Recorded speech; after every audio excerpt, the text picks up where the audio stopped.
اعوذ باللہ من الشیطان الرجیم بسم اللہ الرحمن الرحیم ان الانسان خلق ہلوعا اذا مسہ الشر جزوعا واذا مسہ الخیر منوعا۔ یقیناً انسان کی تخلیق ہوئی ہے تھڑ دلے پن کے ساتھ، کمزور ہے۔ خلق الانسان ضعیفا، خلق الانسان من عجل، انہ کان ظلوما جہولا۔ یہ سب چیزیں خلقت انسانی، ہمارے وجود کا جو حصہ اس عالم خلق سے متعلق ہے اس میں یہ ساری کمیاں ہیں، لیکن ہمارے وجود کا جو اصل حصہ ہے جو عالم امر سے متعلق ہے، یسألونک عن الروح قل الروح من امر ربی، یہ چیزیں اس سے وابستہ نہیں ہیں۔ لیکن جب ہم اس روح سے بیگانہ ہو گئے ہوں، وَلَا تَكُونُوا كَالَّذِينَ نَسُوا اللَّهَ فَأَنسَاهُمْ أَنفُسَهُمْ، ہم نے اللہ کو بھلا دیا، اللہ نے ہماری روح سے ہمیں غافل کر دیا، اب رہ گئے ہم نرے حیوان، تو ہمارے اندر یہ ساری چیزیں ہوں گی۔ جب اسے کوئی تکلیف آتی ہے جزا فضا کرتا ہے، نالا و شیون، چیخ پکار، وَإِذَا مَسَّهُ الْخَيْرُ مَنُوعًا، اور اگر خیر ملے تو سب کو سمیٹ کر اپنے پاس ہی رکھنے کی کوشش کرتا ہے۔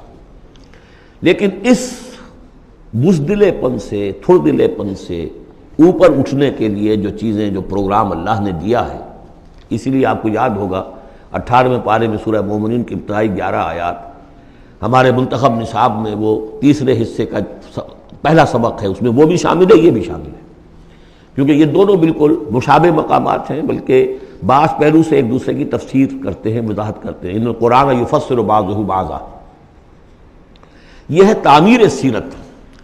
کچی اینٹ تھی، آپ نے اس کو ڈالا ہے آگ میں، پکا لیا ہے تو وہ پختہ ہو گئی۔ تو کچھ نہ کچھ پختہ ہونے کے لیے جب خشت بنے تب کام چلے۔ ان خام دلوں کے عنصر پر بنیاد نہ رکھ، تعمیر نہ کر۔ کچی اینٹوں کا گھروندا تو ایسا ہی ہے، سیلاب کے اندر تو کھڑا نہیں رہ سکتا، پکی اینٹیں ہوں، سیمنٹ ہو لگا ہوا تو بہرحال سیلاب کو بھی جل جائے گا۔ اب وہ پروگرام کیا ہے؟ الا المصلین، نقطۂ آغاز ہے نماز، کہ جو تعمیر سیرت کا پہلا پتھر ہے، corner stone of the building of your own character.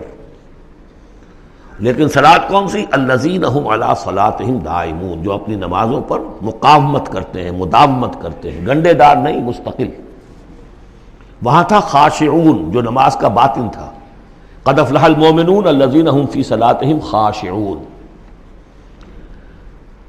والذین فی اموالہم حق معلوم للسائل والمحروم، اور وہ کہ جن کے اموال میں معین حق ہے مانگنے والے کا اور محروم کا۔ وہ یہ نہیں سمجھتے کہ جو کچھ ہمارے پاس آ گیا بس ہمارا ہی ہے، بلکہ اس میں حق ہے۔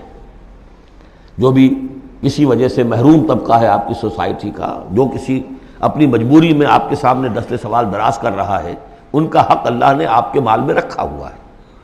وہ حق ادا کرو، حق بحقدار رسید، اس پر قبضہ مخالفانہ نہ رکھو۔ اور یہ اس کا تعلق کس سے ہے؟ وہاں تھا والذین هم للزکاۃ فاعلون، تو زکوٰۃ کے لیے وہ مسلسل کوشاں رہتے ہیں، جد و جہد کرتے رہتے ہیں تزکیہ نفس کی۔ اس کا تزکیہ نفس کی شکل کیا ہے؟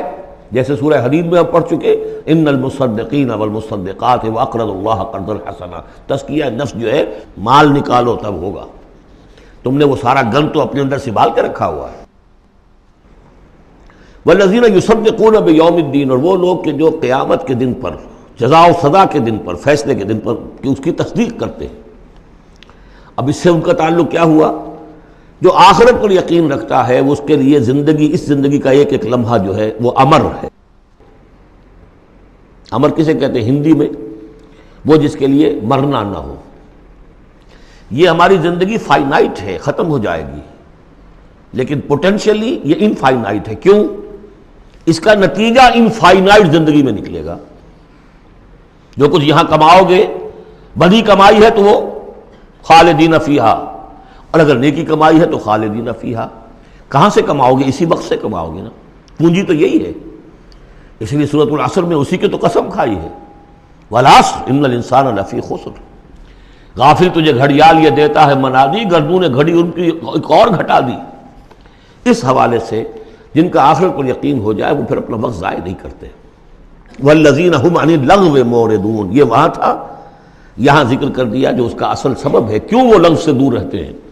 والذین یصدقون بیوم الدین، وہ یوم الدین کی پوری تصدیق کرتے ہیں۔ والذین هم من عذاب ربهم مشفقون، جو اپنے رب کے عذاب سے لرزاں و ترساں رہتے ہیں، ڈرتے رہتے ہیں۔ ان عذاب ربہم غیر معمول، یقیناً تیرے رب، ان کے رب کا عذاب ایسا نہیں ہے کہ جس سے کوئی نڈر ہو جائے، نچنت ہو جائے۔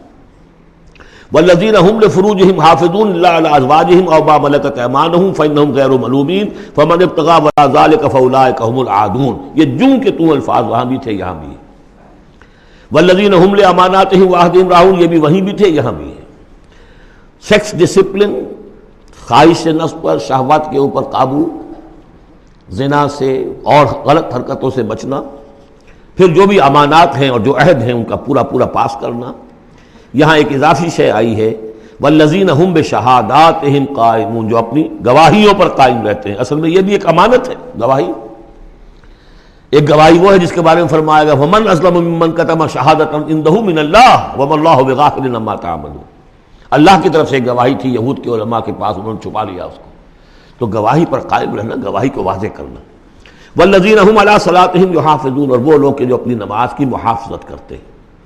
اولئک فی جنات مکرمون، یہ ہوں گے جو جنتوں میں ہوں گے اور وہاں ان کا اعزاز و اکرام ہوگا۔